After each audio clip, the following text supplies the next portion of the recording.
खुदावंद यसु मसीह के कादर जलाली और पुरफजल नाम में आपकी सलामती। आज हम बात करेंगे खुदावंद यसु मसीह के उन 7 सलीबी कलमात में से तीसरा कलमा जिसको कलमा मोहब्बत भी कहा जाता है। ये कलमा अपने अंदर इंतहाई मुकाशफात रखता है। यहाँ पर यसु मसीह की मोहब्बत नज़र आती है, एक कामिल मोहब्बत नज़र आती है जो खौफ को दूर करती है। यहाँ पर एक फ़िक्र, जिम्मेदारी और एहसास जो अपनी माँ के लिए है वो भी नज़र आता है। यहाँ पर एक शागिर्द जो बेटी की हैसियत हासिल कर गया वो भी नज़र आता है। यहाँ पर हमें एक शागिर्द का ऊंचा मकाम नज़र आता है। यहाँ पर हमें एक शागिर्द की जिम्मेदारी जो है वो भी सौंपी गई उसको, वो भी नज़र आती है। यहाँ पर हमें एक शागिर्द की वफादारी भी नज़र आती है। यहाँ पर हमें सलीब के पास रहने के मुकाशफात भी मिलते हैं। खैर, हम इन सब बातों पर आज डिस्कस नहीं करेंगे, लेकिन आज हम जिस बात पर गौर करेंगे वो है ऐ औरत। यहाँ पर हमारे बहुत सारे ऐसे लोग हैं जो हमारी अपनी कम्युनिटी से हैं, जो दूसरी कम्युनिटी से भी हैं, इस अल्फाज पर एतराज़ उठाते हैं कि आखिर यसु मसीह जो उसकी माँ थी उसको ऐ औरत के लक़ब से क्यों पुकारता है। तो मैं आपसे यही कहना चाहूँगा कि जितनी भी इस वीडियो को देख रहे हैं, ये सुनने के बाद प्लीज़ उन सब तक जो इस अल्फाज पर जो यसु मसीह ने बयान किए ऐ औरत, प्लीज़ दूसरों तक भी इसको शेयर कीजिएगा ताकि उनको इस बात का समझ आ सके, इस मफ़हूम की समझ आ सके। आए कलाम मुक़द्दस में से अपनी हिदायत और रहनुमाई के लिए तीसरे कलमे को तलावत करते हैं। यूहन्ना की इंजील उसका 19वां बाब और 26वीं और 27वीं आयत में यूँ लिखा है, यसु ने अपनी माँ और उस शागिर्द को जिससे मोहब्बत रखता था पास खड़े देखकर माँ से कहा, ऐ औरत, देख तेरा बेटा ये है। फिर शागिर्द से कहा, देख तेरी माँ ये है। और उसी वक्त से वो शागिर्द उसे अपने घर ले गया।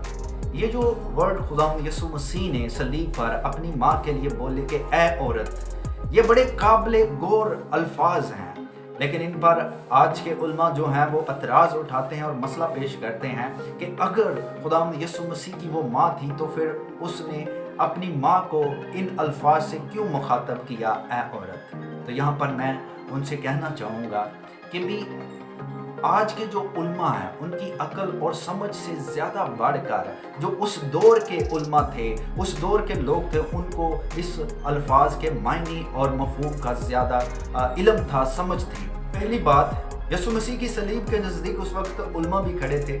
अगर ये अल्फाज जो यसु मसीह ने अपनी माँ के लिए बयान किए ऐ औरत, अगर ये अल्फाज एतराज़ उठाने वाले होते तो उस वक्त के उलमा भी ज़रूर बोलते कि ये अपनी माँ के लिए सही अल्फाज नहीं बयान कर रहा, जबकि उनको कोई एतराज़ नहीं है, लेकिन आज के उलमा को इस बात से परेशानी है। तो दूसरी बात जो है वो ये है, अगर यसु मसीह अपनी माँ की इज्जत ना कर रहा था, उसकी डिसरिस्पेक्ट कर रहा था, तो वहाँ पर 4 औरतें भी खड़ी थी, वो भी इस अल्फाज पर यसु मसीह से बोल सकती थी, लेकिन वो नहीं बोली, इसलिए क्योंकि यसु मसीह के मुंह से जो अपनी माँ के लिए अल्फाज निकल रहे थे ये बड़े अहमियत के हामिल थे। और तीसरी बात, यसु मसीह की सलीब के नज़दीक यूहन्ना रसूल भी थे।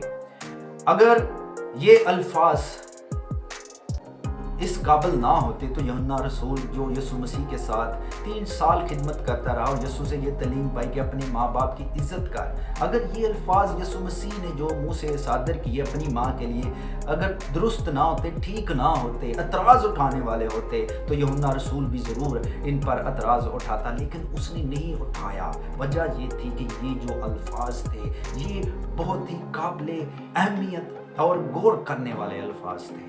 तो चौथी बात, मुक़द्दसा मरियम जो यसु मसीह की माँ है, जब यसु मसीह ने ये अल्फाज ऐ औरत सलीब पर बयान किए तो सबसे ज़्यादा जो एतराज़ है वो उसकी माँ को होना चाहिए, लेकिन माँ एतराज़ नहीं उठाती, इसलिए क्योंकि ये जो अल्फाज यसु मसीह अपनी ज़ुबान से अदा कर रहे हैं ये बहुत अहमियत के हामिल अल्फाज हैं। ये मुक़द्दसा मरियम को मखसूस करते हैं, ख़ास करते हैं, ये नोट करते हैं। ये अल्फाज जो यसु मसीह ने अपनी ज़ुबान से अदा किए ये मुक़द्दसा मरियम के दर्जे को बुलंद करते हैं, बढ़ाते हैं। ये अल्फाज खुदा के उन अल्फाज के बारे में जो खुदा ने इब्तिदा में बोले उसकी तरफ इनकी खिंचाव नज़र आता है।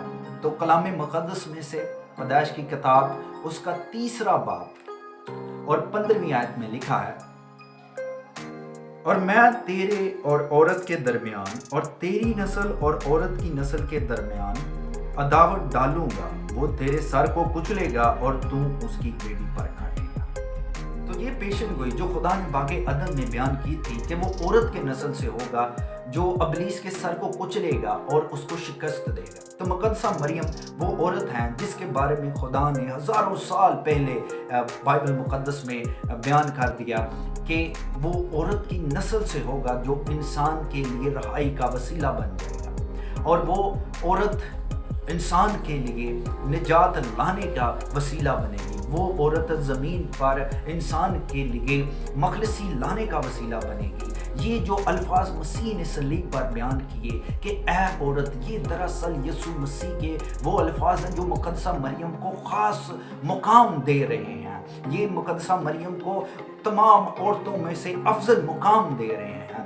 اگر یہ اعتراض اٹھانے والے الفاظ ہوتے تو اس وقت کے یہودی اعتراض اس پر اٹھاتے، اس وقت کے علماء اس پر اعتراض اٹھاتے، اس وقت کے جو پاس کھڑے صلیب پر لوگ تھے وہ اعتراض اٹھاتے، اس وقت کے جو رومی سپاہی اس کو مصلوب کر رہے تھے اعتراض اٹھانے والے الفاظ ہوتے تو وہ بھی اٹھاتے، لیکن انہوں نے اعتراض نہیں اٹھایا۔ تو آج ہمیں ان پر کیا پریشانی، ہم کیوں اعتراض اٹھا رہے ہیں؟ ارے میں یہ کہنا چاہوں گا، اس الفاظ کے پیچھے اے عورت جو مفہوم چھپا ہوا ہے اس کو سمجھنے کی کوشش کیجیے۔ اس کے پیچھے جو مفہوم ہے ہمارے لیے وہ یہ ہے کہ ہمارے لیے خدا نے ابتدا میں جو کامل نجات کا منصوبہ پیش کیا تھا کہ وہ عورت کی نسل سے ہوگا، اس الفاظ میں ہمیں اس مفہوم کو سمجھنے میں مدد ملتی ہے۔ تو پلیز آئیں اس کامل نجات کی طرف جس کے لیے مسیح صلیب پر آیا اور اپنے آپ کو قربان کیا، اس کو سمجھنے کی کوشش کریں۔ اور ایک اور بات میں آپ سے کرنا چاہتا ہوں، اس کا جو معنی ہے اے عورت، اگر ہمیں گریک آتی ہوتی جس زبان میں یہ لفظ ادا کیے گئے ہیں تو میں کہتا ہوں یہ مسئلے پیدا نہیں ہوتے، کیونکہ ہم اردو میں سے اٹھا کر یہ الفاظ اس لیے اعتراض اٹھاتے ہیں جو اس کے اصل کانٹیکس میں اس کا جو معنی ہے وہ یہ ہے کہ وہ عورت جو میرے دل کے قریب ہے، یعنی یہاں پر یسوع یہ کہہ رہا ہے میری ماں جو میرے دل کے قریب ہے، اس خاتون کو میں اپنے عزیز شاگرد کے سپرد کرتا ہوں، ذمہ داری دیتا ہوں کہ میرے بعد اس کی وہ دیکھ بھال کرے۔ لیکن جو اس کا مفہوم ہے، معنی ہے، وہ یہ ہے کہ وہ عورت جو میرے دل کے قریب ہے۔ تو مقدسہ مریم وہ عورت ہے، وہ خاص عورت ہیں جس کو یسوع مسیح نے سب سے زیادہ اپنے دل کے قریب رکھا۔ تو میں یہی کہنا چاہوں گا، اعتراض اٹھانے سے زیادہ ان چیزوں پر غور کریں کہ یہ یسوع مسیح نے جو الفاظ ادا کیے ہیں ان کے پیچھے بیت کیا ہماری نجات ہے۔ تو آئیں اس نجات کو رسیو کریں یسوع پر ایمان لا کر۔ اور میں یہی آپ لوگوں سے کہنا چاہوں گا، اگر آپ یہ میری ویڈیو دیکھ رہے ہیں تو پلیز دوسروں تک ضرور شیئر کیجیے۔ Thanks for watching this video, may God bless you.